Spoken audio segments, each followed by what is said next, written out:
and welcome back to this week's tutorial and part 2 of how to get your best monotone portraits ever. So this week we're going to get into some painting. We're going to start to get that base colour in, that first opaque colour that we mixed. If you haven't seen the first video, have a look through onto the channel and get back and watch that first video on how we picked all the colours, how we laid out the project and how we get ready to paint. I'm mega excited for this. I can't wait to get started, so let's get straight to it. I'm going to need my blade to keep my razor pencils nice and sharp. I need to be able to keep them nice and clean and crisp so I can keep accurate with what I'm doing. For some of the detail and texturing, I've got my florist webbing or florist wrap. We'll run through this as we get in up close. So without wasting any more time, let's get into it. Let's get some paint in the airbrush and I can explain everything as we're going step by step. Okay, so before we start to get some paint onto the panel, we should have our line drawing all ready from last week and mapped out. And what I've also done is I'm a big lover of making my own shields and stencils. So with this, you can see I've torn a piece of paper and it gives me more of a rough edge. This helps me create a little bit more realism. So if I'm looking at the sort of the edge on the eyelid, it's not a perfect smooth curve. So this will give me a little bit more of a textured, easy for me to say, textured edge. And also what I'll do is I'll just run my finger on the edge because you tend to get a little bit of paper tear and some fuzzy edges. So this will just even it out a little bit. So this will help me as I'm going to start to paint. So I've got the colour in the gun. So this is the first sort of colour, which is the opaque colour, to which we mixed on the very first part with the black and white mix or the base grey mix. And we added a number of different colours to it to get it where it needs to get. So I'm just literally going to start painting in. So I'm going to look for some of the edges first. So that's a nice sort of clean edge along that dark edge. So I'm going to find a shape which my paper will fit. And I'm just going to start to paint in off that edge.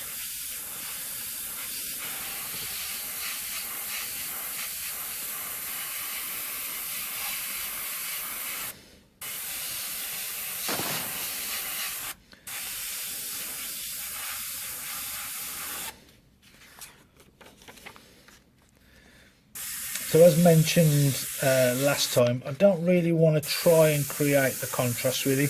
I'm going to get to a point when I add this paint that it's just not going to get any darker. I've got a little bit of leeway with it as we start, but the more we sort of add this paint, we get to this point. If I use the pupil as an example really,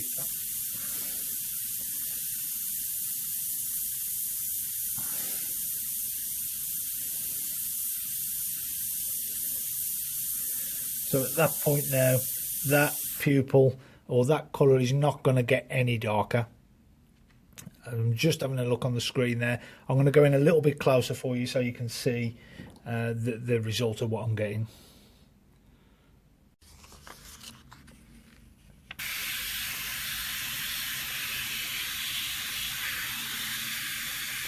So with a piece of paper, I'm trying to find a shape which will suit the edge, so I'm constantly moving the piece of paper so it fits.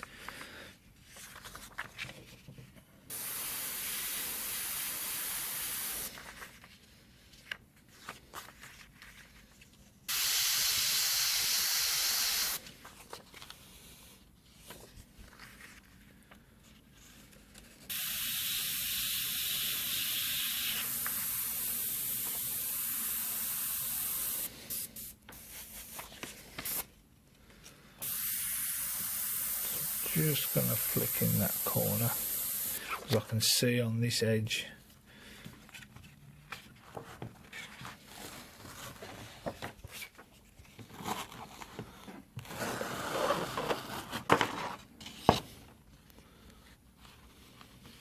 that I've got this sort of shadow in the corner of the eye. So I'm just going to add that in.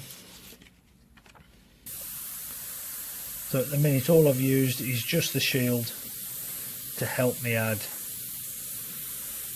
that area in. So let's get straight to using the eraser. So the eraser can be used to just bring out some of the parts. Let's pick that highlight back out and keep it nice and sharp. And let's have a look along the edge of the eye. So we've got this texture along this eyelid, to which I'm going to transfer. Let's fold that and keep it nice and close. So I'm just going to start to add in that little bit of texture.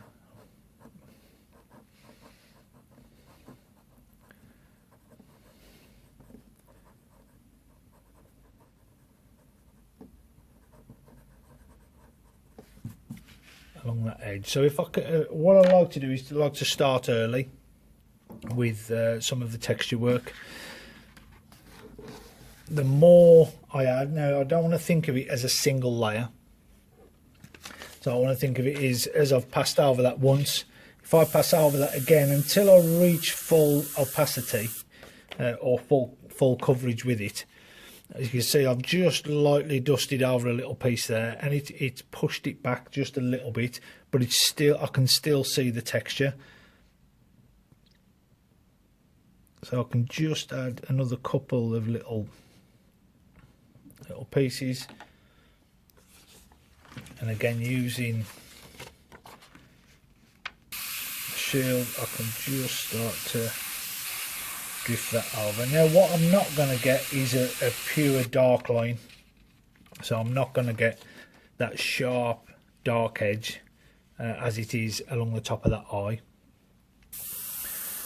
This will be with the next colour, so this is the part where I want to be sort of not concentrating too much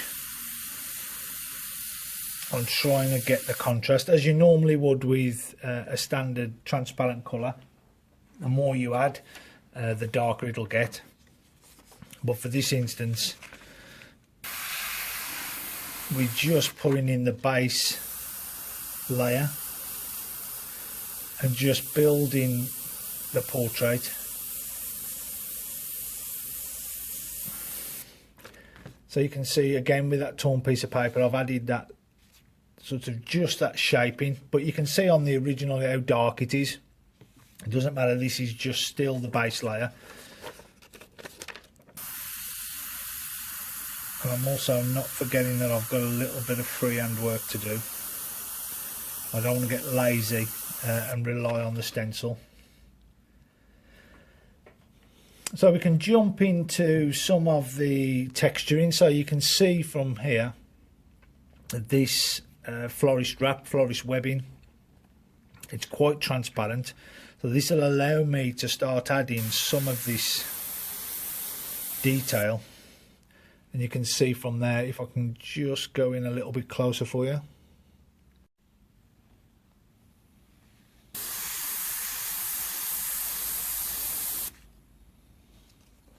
So you can see it's added all that skin texture and all that detailing without really having to do much work. So if I start to use this opaque colour now to try and reach the darkness I'm looking for, I'm not going to get too far with it, so I don't need to worry too much. We get to a point when we're using an opaque colour and we start to try and erase texture, we're going to get really harsh marks. So at this point we're still going to keep quite a subtle coating with the airbrush, so we don't want to go too heavy, too thick with the colour.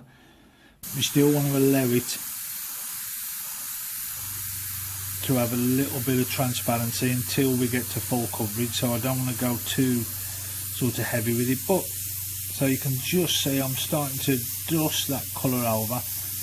The reason I'm dusting that over, because now that will allow me, if there's no paint there, I can't remove any. So this will allow me to start removing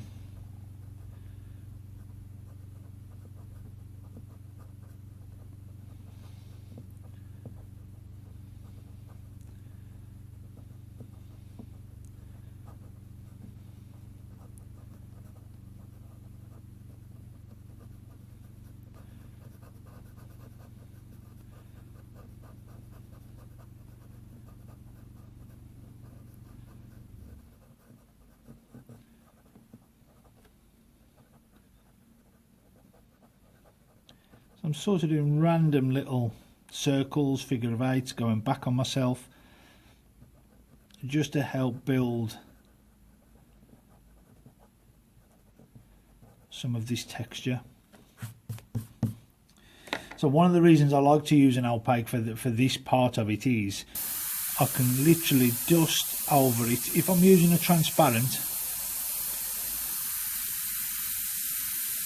it's still going to be quite harsh, but if I start to dust over with this colour, because of the opacity of it, it starts to push it back. It's not really going to reach a level of darkness, so it's not going to get any deeper. But this will allow me to start to wash back or push back some of the detail that I've added. So I don't want to try and think about it as doing it in one pass.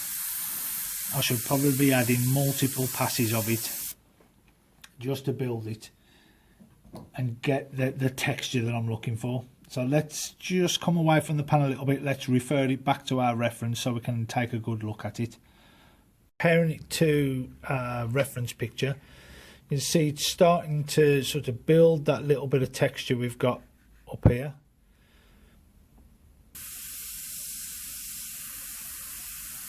I'm just going to come off this edge. I'm looking for some of the texture lines and areas.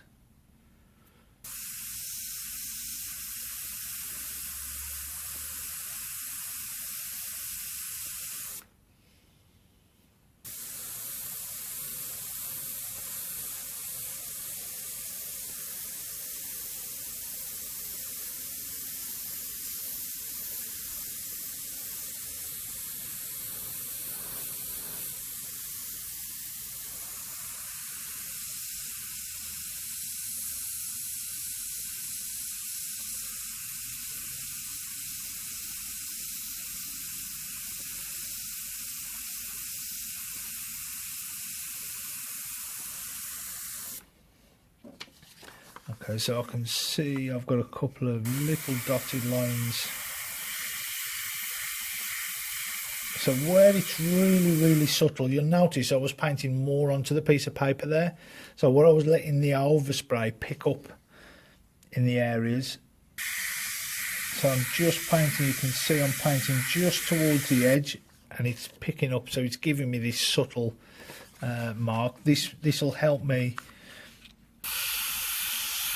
sort of establish the edge of where I'm working without being too harsh.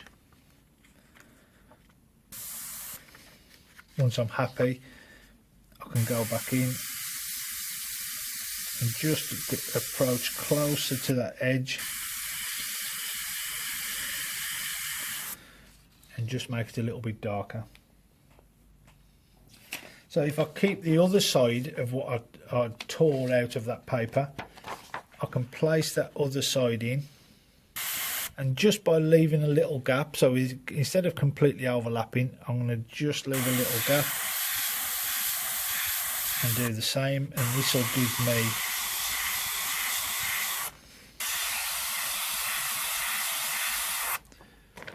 a more detail line. You can see there, although it's still quite soft, the both edges together will give quite a soft uniform edge. So again, looking into the detail there, I can stretch over to my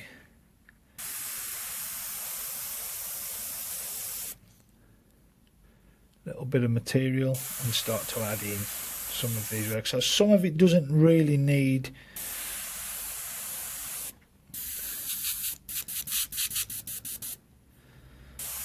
too much work. You let the tools do the work for you. I'm a big believer in working smarter, and especially making it easier for the artist. I think from days of commissioning, when, you know, for most people really who paint or commission full time, time is money. And if I could turn a 10-hour job into a 5-hour job, then by the hour that would make me earn more money per hour.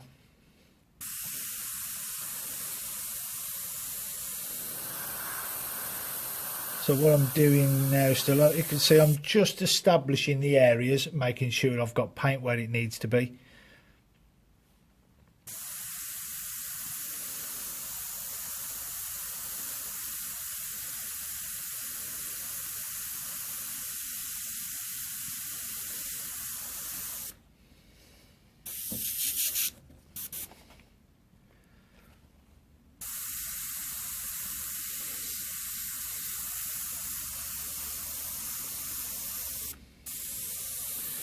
So let's just drift a little bit under this eyeball. So if we add that there, we can start establishing that edge, which I can see sort of here is quite light.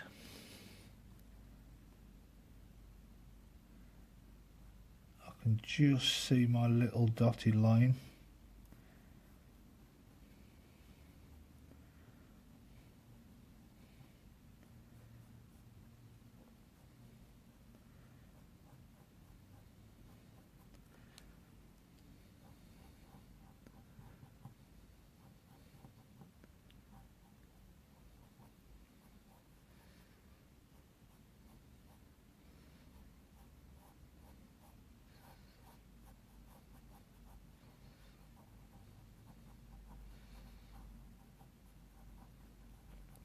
So rather than just taking it out in one go, I'm starting to just still texture it a little bit. I'm looking for the direction as well, looking for the direction of which way the skin texture is going, and making sure that my eraser strokes really are going in the same direction.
So let's go back to torn paper. I just want to add a little bit more paint into this corner of the eye.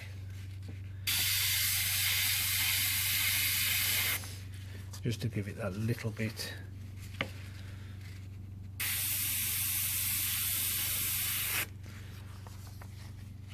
A little bit more. That means I've got to be careful here. Very, very lightly. And the reason I've only added that there is because I want that sharper little highlight which is there. If there's no paint there, so with the blade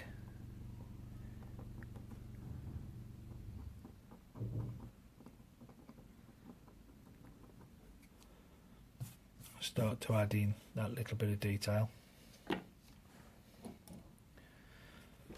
So the eye looks a little odd at the minute because we've got now iris.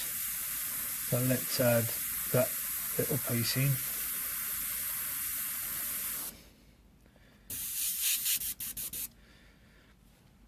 And notice I'm getting quite a bit of tip dry from this opaque paint. It's mainly because I'm using it unreduced.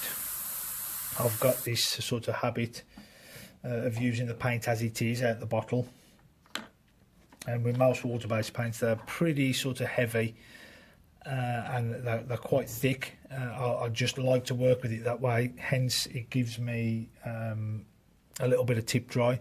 But I find when I use a reducer or any of the other reducers, the paint flashes really quick. It also goes really hard really quick. And I find that some of the subtle erasing marks that I like to do, they tend to, I have to work a little bit harder to get the look I need. I'm also just noticed that I'm quite large on that pupil, so I'm just opening it back up a touch. So what I'm doing here as well, I'm just adding in a little bit of detail into that iris area and reshaping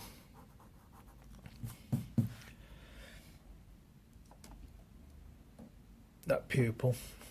So what I can do, I ain't going to worry too much about any of the detail at this point, because I can just start to wash that over again, and that'll fix any errors that I've made and help me sort of build that area again. Of course, you can use a shield for this if you feel that your freehand is not sort of there yet to be able to control it that fully.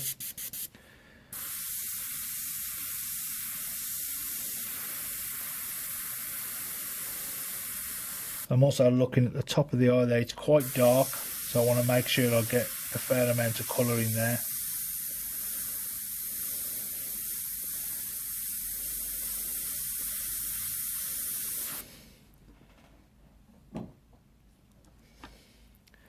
I'm just going to re-establish that highlight again.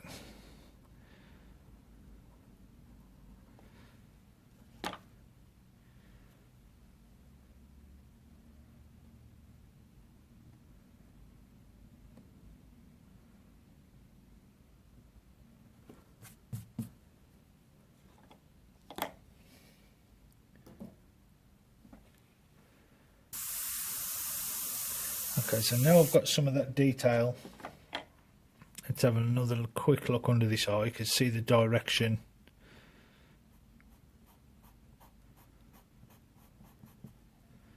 I'm being quite careful with how I'm working. I'm not literally just taking big scrapes out with the eraser pencil.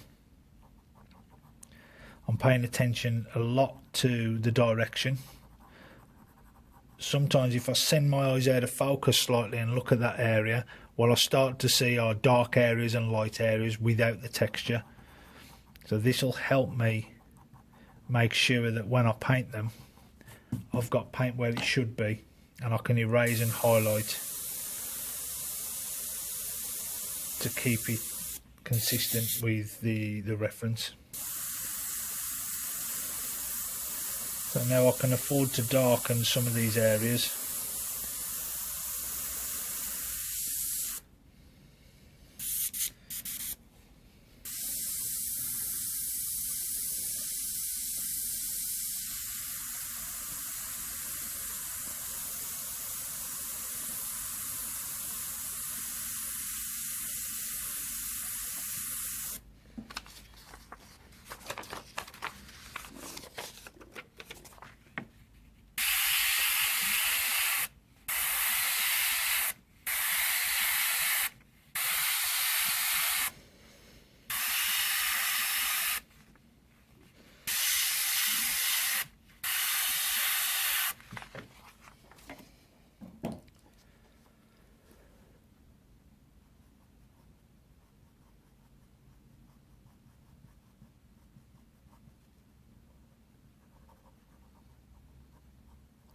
So now there's some paint coming on, you can start to see that the highlights and the erasing is really starting to make a mark. This is where I need to be careful.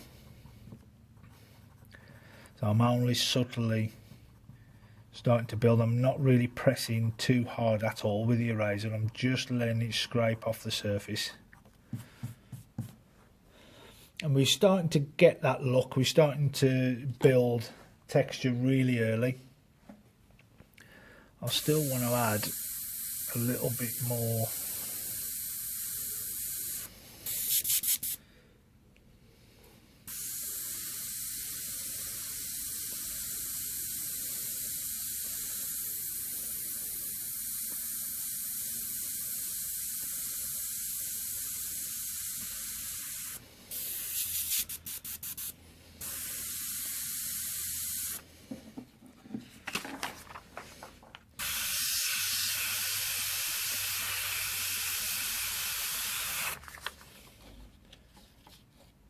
it, just into that corner.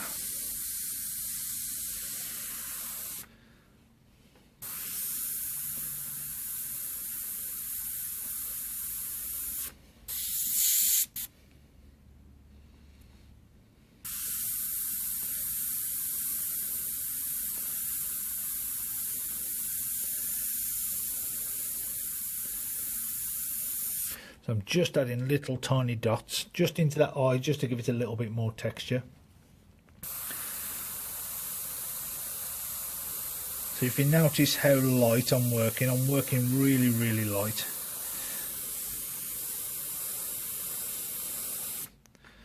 Let's just move.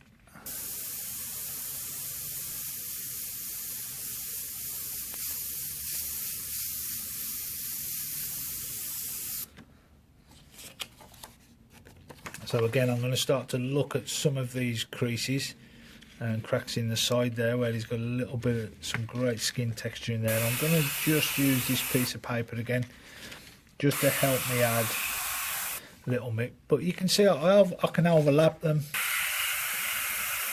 Again, only really subtle. And this will start to help me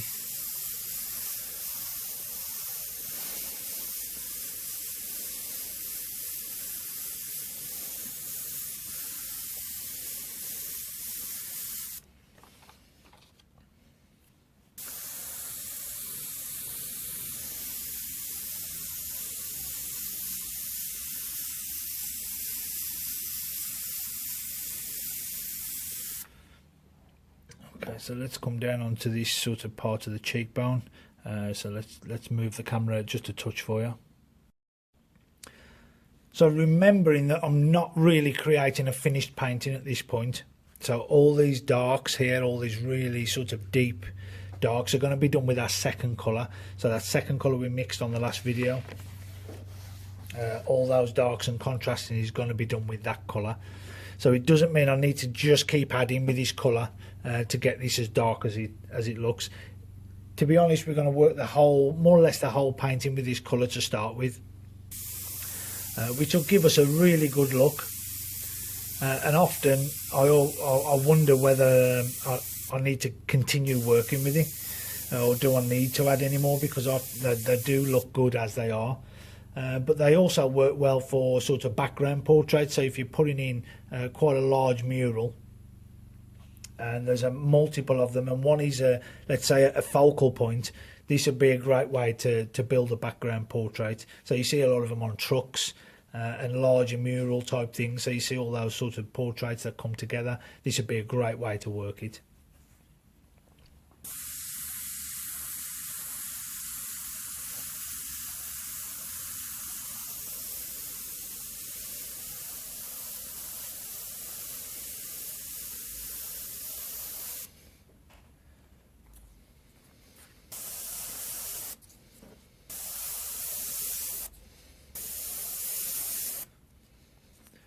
Again, so I'm just using my florist wrap just to start to help add that little bit of texture. I can also do it just onto that cheek.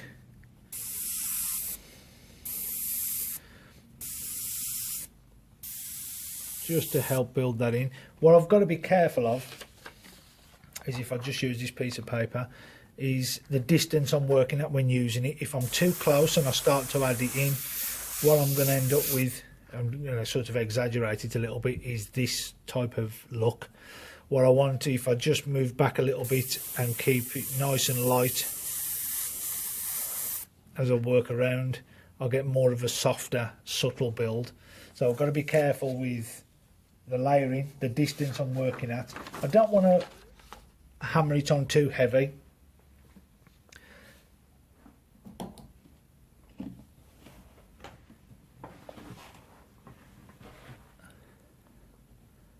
So now I can start to pick off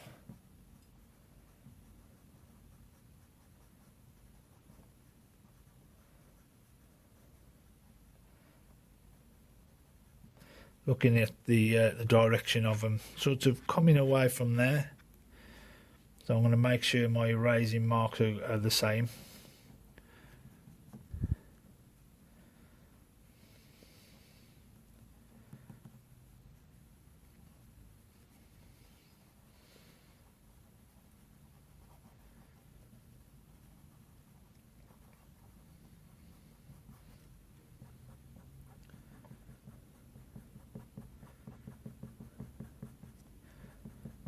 So what I've got to remember is that the next colour I'll go over to darken up some of this area and around here is going to be a transparent, so I can use that to blend out if necessary. But I'll try and do it in a fact where I'll keep the last two layers, let's say that second darker colour we mixed, and then the final one, so it's and the final more or less black, to a minimal really. I don't want to be overusing it because it can tend to kill the painting a little bit. So we want to be just touching, let's say, the pupil, a little bit in the corner of the eye, the little bit on that crease, just under the, I mean, very, very slightly, just touching it with that darker colour. It's kind of difficult to explain it until we get there. So well, you'll see why when we get there.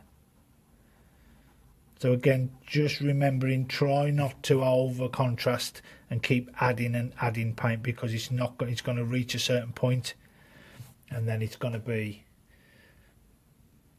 at full saturation, so you're not going to get any more depth with the colour, and also it could lead into just having too much paint on the panel at that time.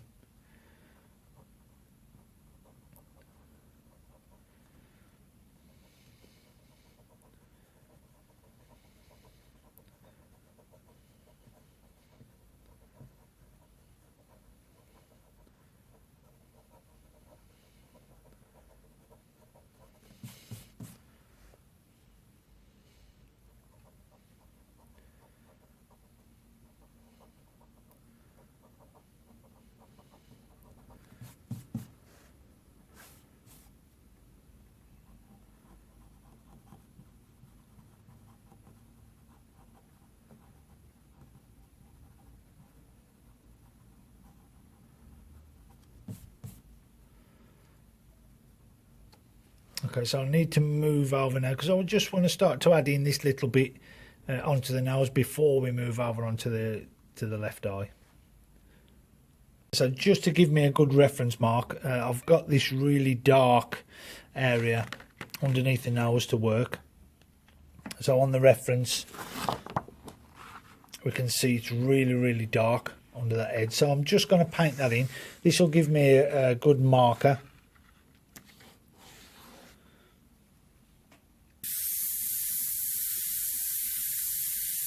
Give me a good visual.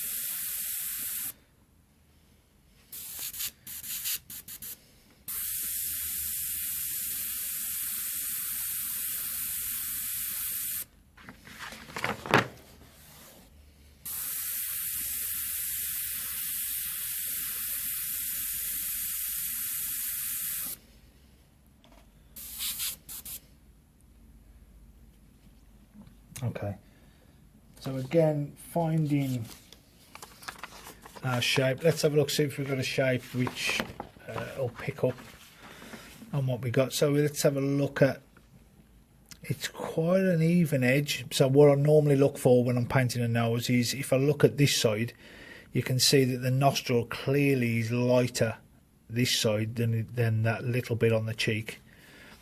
So when I'm painting that in, I'd need to shield off the nostril to paint in that, and then that'll keep this side of the nostril lighter than that side, and vice versa. So if you're going to use a shield to paint this in, what you could do is cut along this edge, peel that bit back and use that as a guide to keep it nice and sharp. So what I'm going to do is, this little bottom edge is a little bit darker. So I'm going to find a shape which will just give me that little bit, but I'm going to freehand in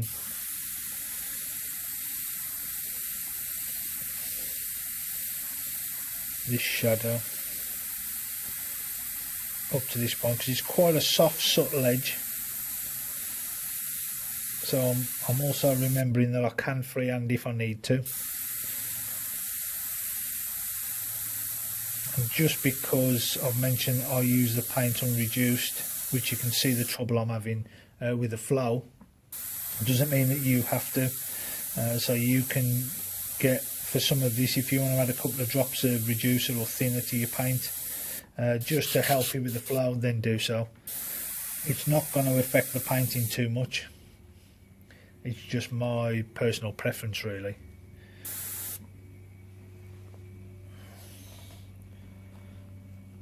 So again, I'm going to use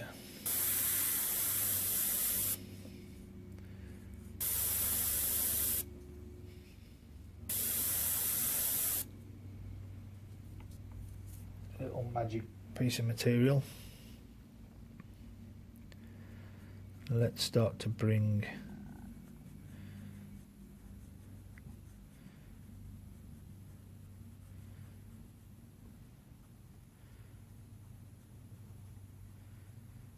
some of this detailing.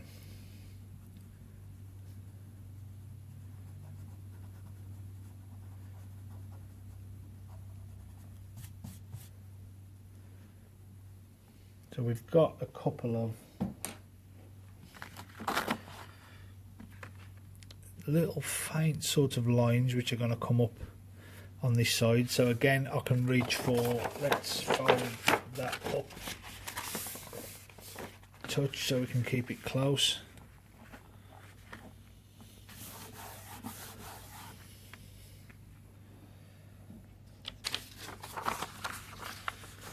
So I'm going to find the shape which fits. I'm quite happy with that. And I'm just going to again just paint onto the edge, and if I lift this up slightly away from the surface, so I'm sort of at a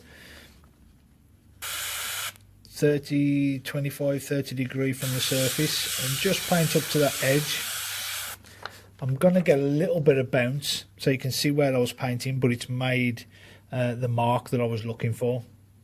So the paint hits the surface and the overspray bounces off and gives me that real subtle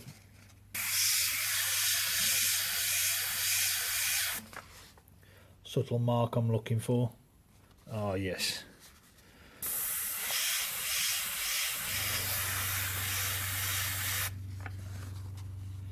So it starts to add in those little detail marks. It's amazing that just by angling the shield rather than keeping it flat on the surface, we can start to get those realistic skin textures. So just those subtle little marks which, you know, it's make or break if we're doing those freehand. Can give us that little bit of extra sort of texture and realism to it.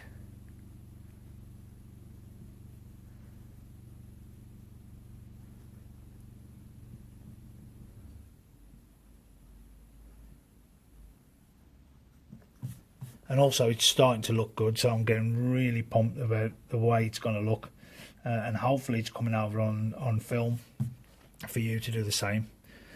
So I've got that little piece in there. I'm also going to pick up on obviously the bottom edge of that. I'm not sure whether the camera's picking it up, but what I'm looking at is obviously the darkest edge under this bottom piece here, and then I've got this sort of mid tone on there, so I want to start to add that in as well.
them two together.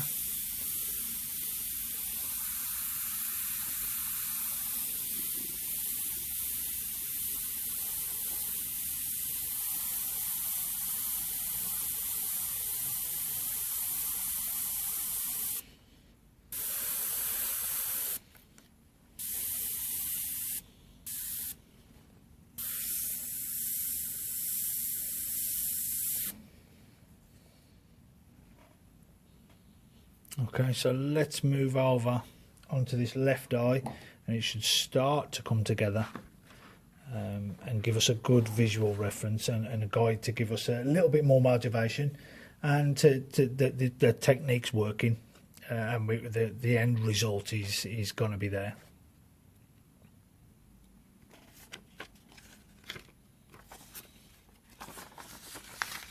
So the same as last time, I'm just going to start and hit the creases first, or the darks, so I've got a good marker.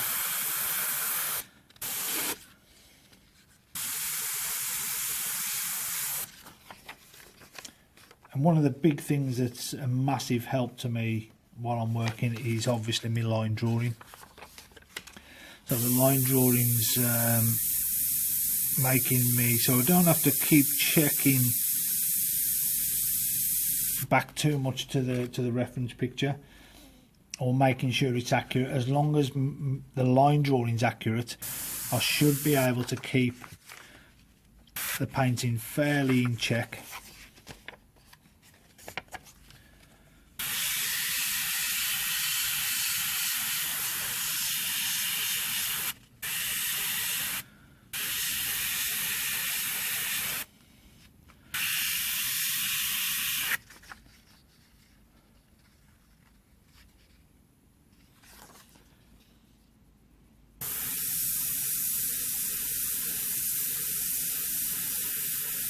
And so we're also coming up to one of the parts where we've got to add some of those eyelashes. So just as it's coming over the eye, start to add in that area with the eye.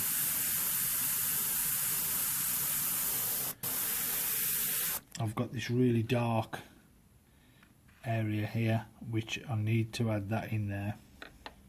But if you look inside, you can obviously see that some of these eyelashes are starting to come over the top, but it's the tone of the colour which has made me notice more than anything that I need to start adding those in.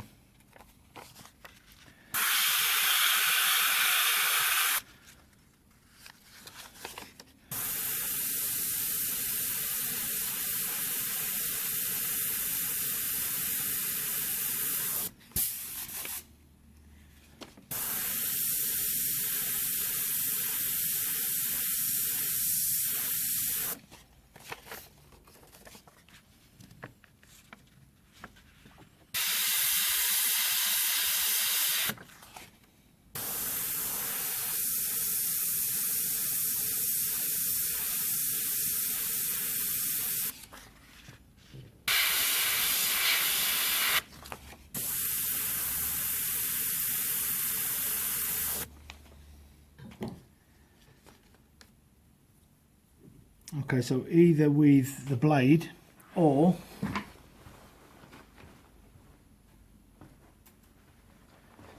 I'm going to reach for my coffee stirrer, and I'm just going to sharpen,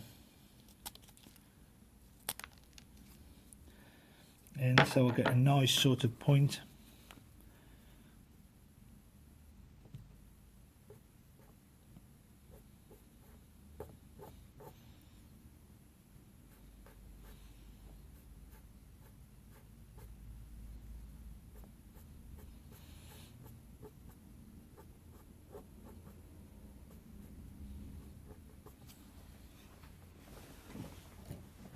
I can start to add those in. You can see that they're quite bright. So because I went quite dark on the background, I can add those in. Now you can see them they're starting to look the same tone as what's there. So just to give me a little bit of a position, I'm also going to add in the highlight.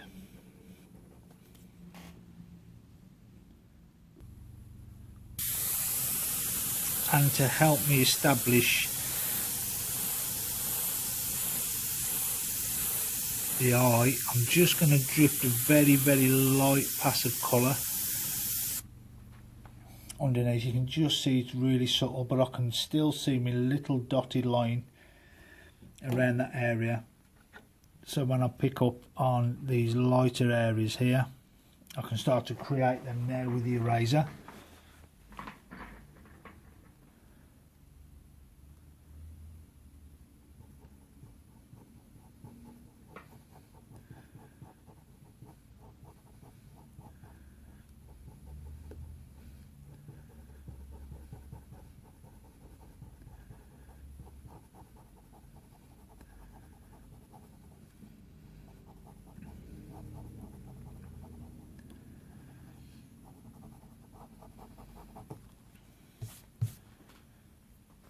To help me more or less paint them in without having to, I suppose, technically paint them in. So you can see it's already starting to establish the area.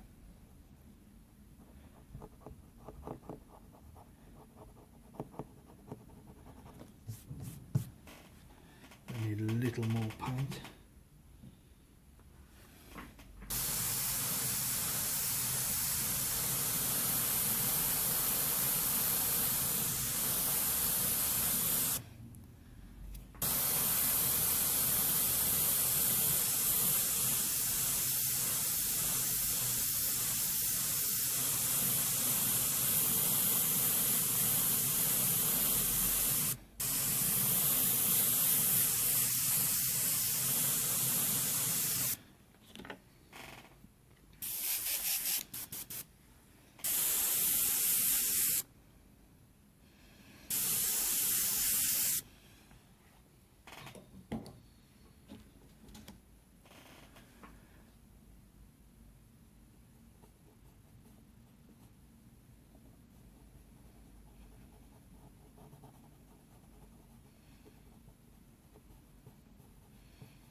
Okay, so what I can do at this point as well is use that little bit. If you look at the eye, we've got a shadow, these little details here, we've got a shadow cast to this side.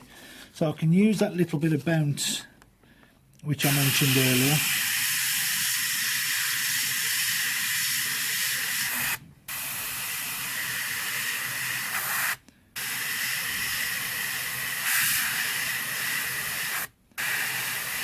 A little close on that one really.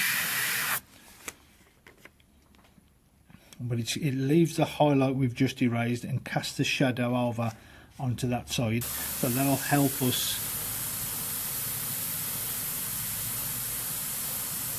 create that sort of realism that we're looking for. We've got a few more little bits, really faint.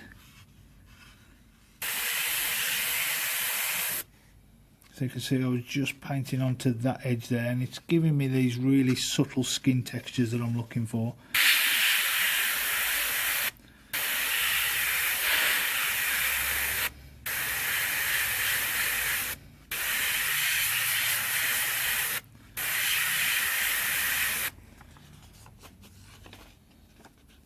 So hopefully, I'm really hoping that the camera's picking these subtle changes up.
some of these really soft, subtle marks there. I'm basically freehanding those in. There's no other way to do them. There's no shield or stencil which will help us there, so we need to be able to have that freehand control. So remember, back to some of the basics. If this is the pattern the airbrush is making whilst you're doing a dot, that's the pattern the airbrush is going to make when you do a stroke. So if we keep them kind of soft and subtle, that's the soft and subtle stroke you're going to get. So distance is key when adding some of these softer ones in.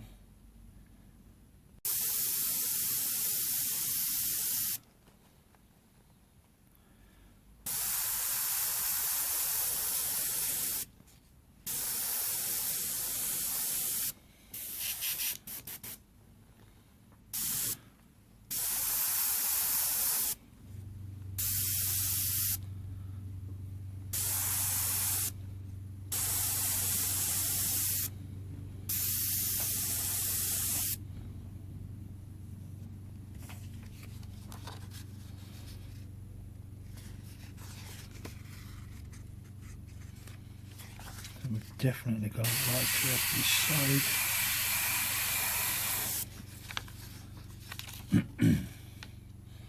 Okay, let's just move the camera down just a touch so we can pick up on what we're doing on this side of the nose. Okay, so I've just torn a fresh piece because the one I've got hadn't got the shape I was looking for.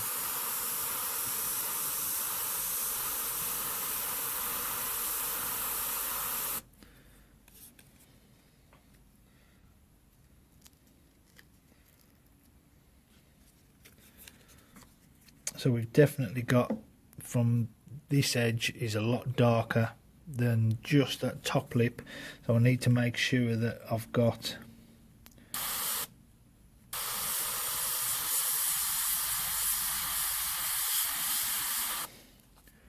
that area in.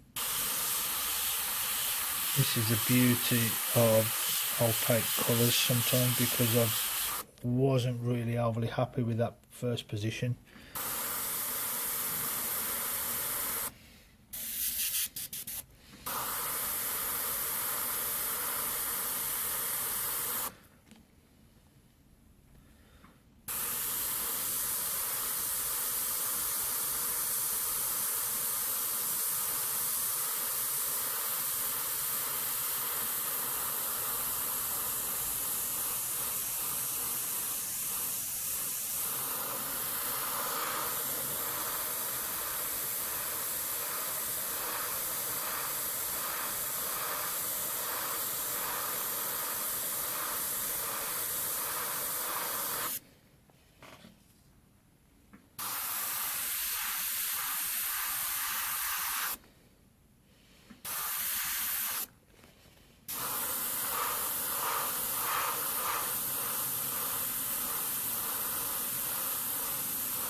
So we don't pick up any elbow spray.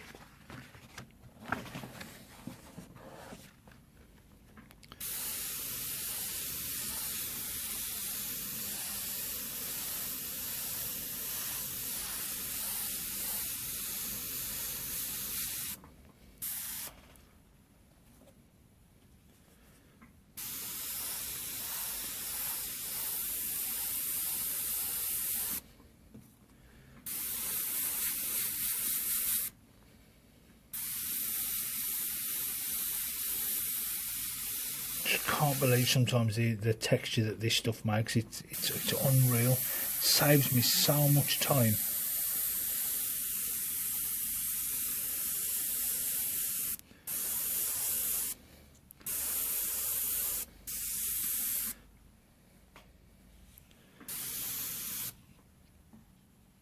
Okay, So without, I need to get the reference picture out. Let's just have a look what's happening on the centre of the nose, and then we've got the forehead to work in. But the forehead, there's not much work there. There's going to be a couple of subtle shielding marks to add some of these wrinkles into it. But I just want to move up to this side, finish this eye off, and then we'll finish the centre of the nose off. So let's get back into that eye.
With a couple of little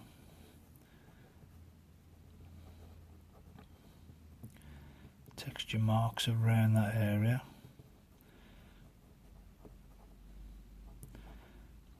Again, I'm always working quite light. I don't want to go too dark.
So we've got some of those little sort of veins we can see. If we look in the eye, you can see we've got some of these really subtle veins. So what I can do with that is, if I find a little piece of that torn paper, I'm going to find the opposite part,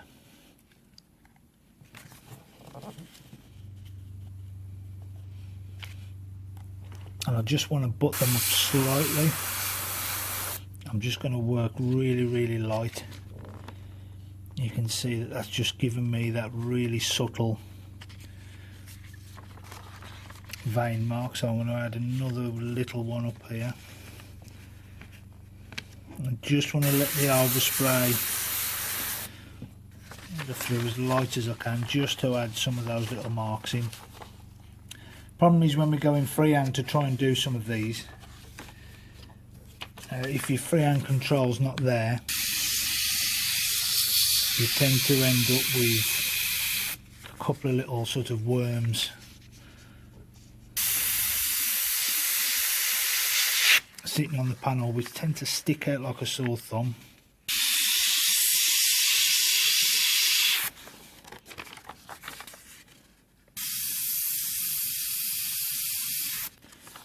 So you only want really subtle.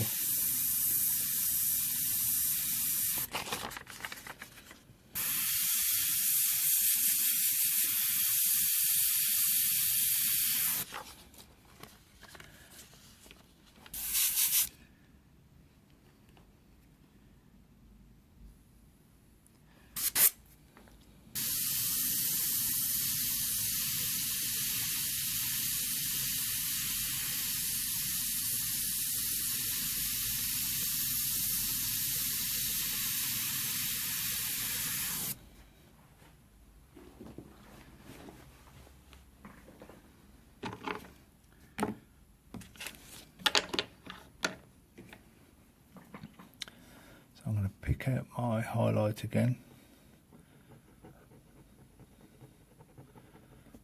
There's quite a lot.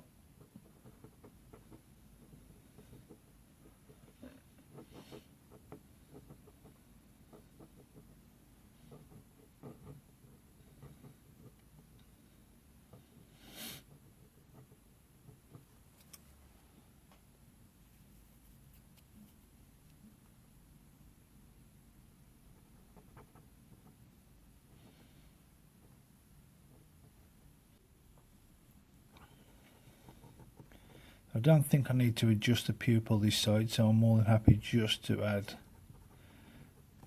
those little bits of texture in there. Obviously I'm always, at that point, I'm always making sure I'm working around the eye, sort of like let's say from the centre out, to make sure that the lines meet up.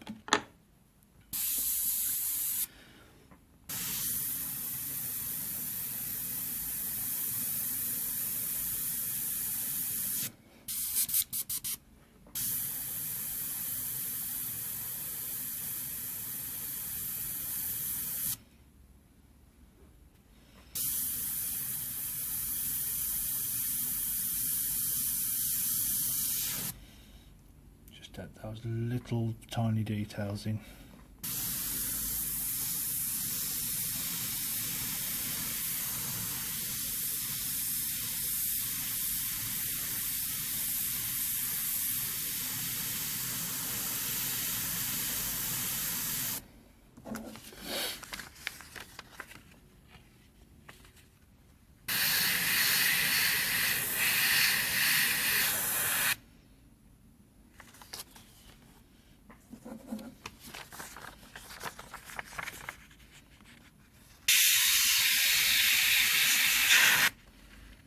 And again, the same as the other side.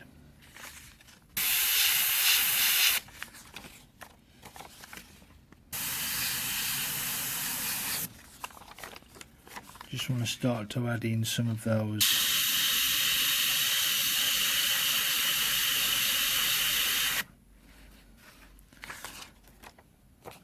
little creases.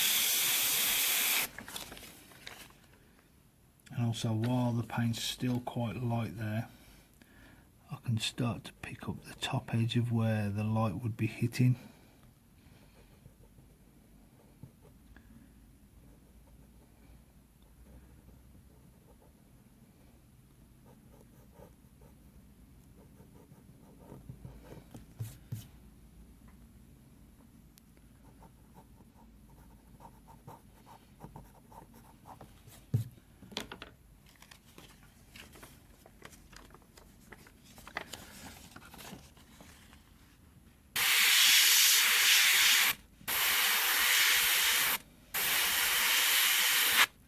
Remembering that little bounce thing we went through earlier, just to add some of those subtle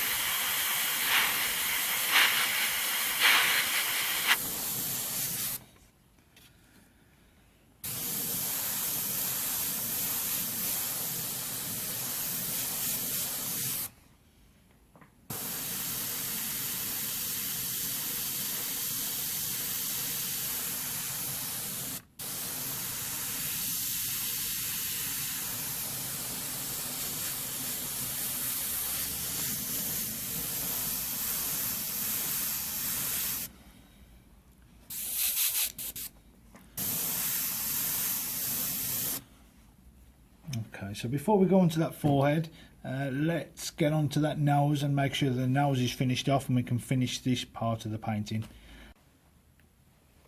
Okay, so it's quite subtle shading.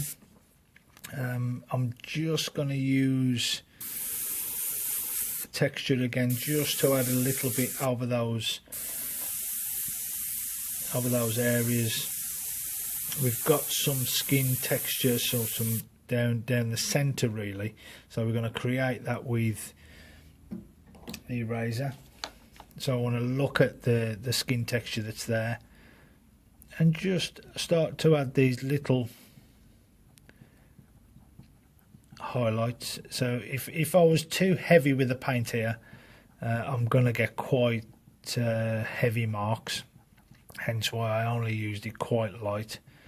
So I've just dusted it down before I go too heavy with it.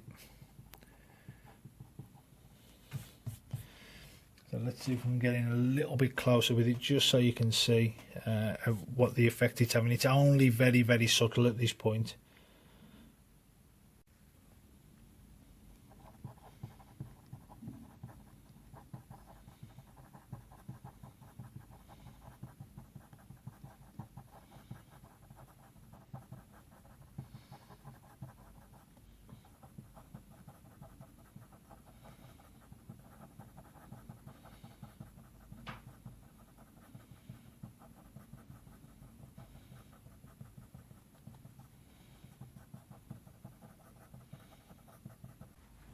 Okay, so we've got some of these sort of forehead wrinkles to add in, to which I may need a fresh tear, as it were. So again, exactly the same, just let that bounce.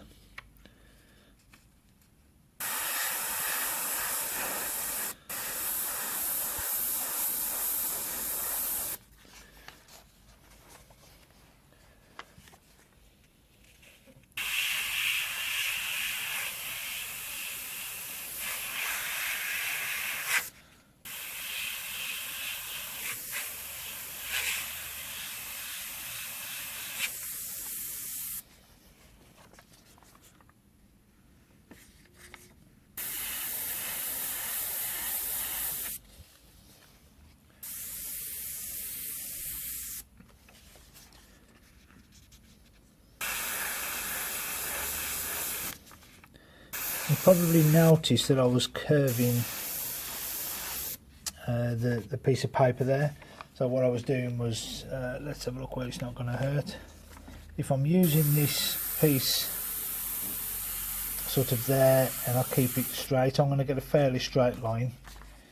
But if I curve the paper, it'll help give me,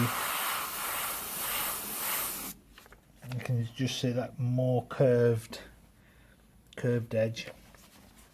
So I'm sort of manipulating the shield a little bit to suit.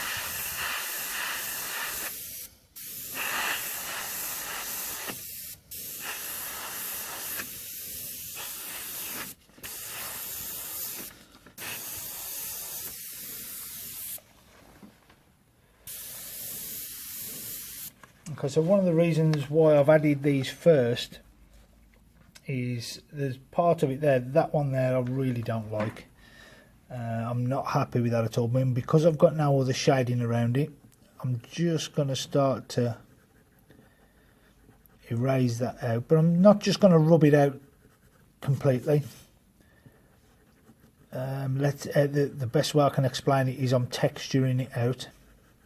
So how I'd create the skin texture, I'm still adding those little sort of marks, those little sort of dots and random shapes, and this will help it blend away rather than just taking it and completely rubbing it out, which is going to leave me a perfectly straight clean area.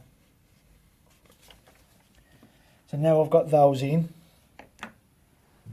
I can go back, just make sure I can see my line drawing. Yeah.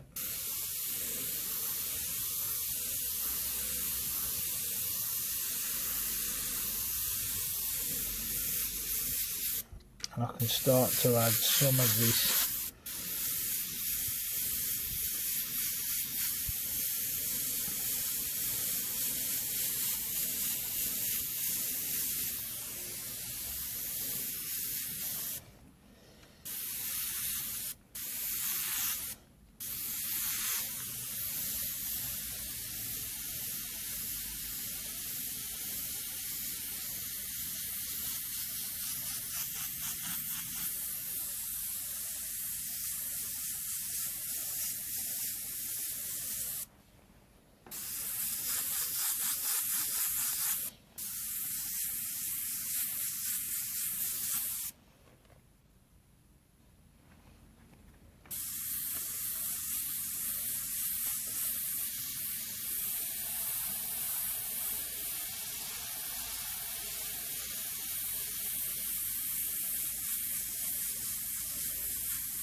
So what I'm doing is just making sure that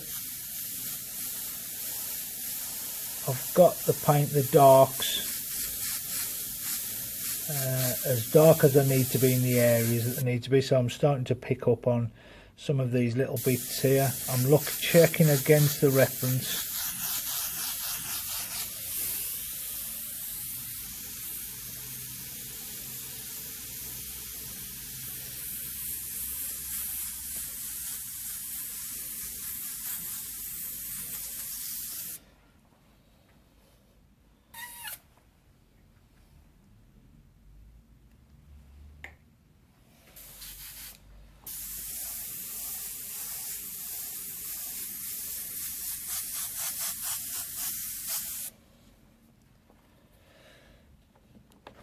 And now exactly the same, I'm just going to pick up on the odd little highlight.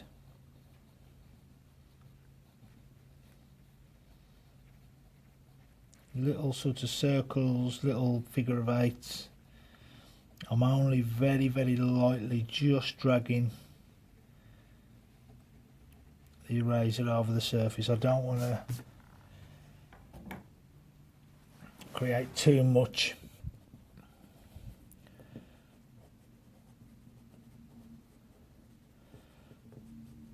detail or damage the paint too much.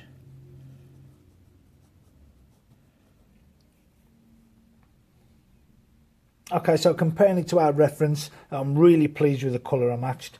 It's sometimes difficult with an opaque because obviously as soon as it dries it starts to get a little bit darker, but it's given us that look I was looking for. I'm really pleased with the skin texture and the eyes on this painting so far.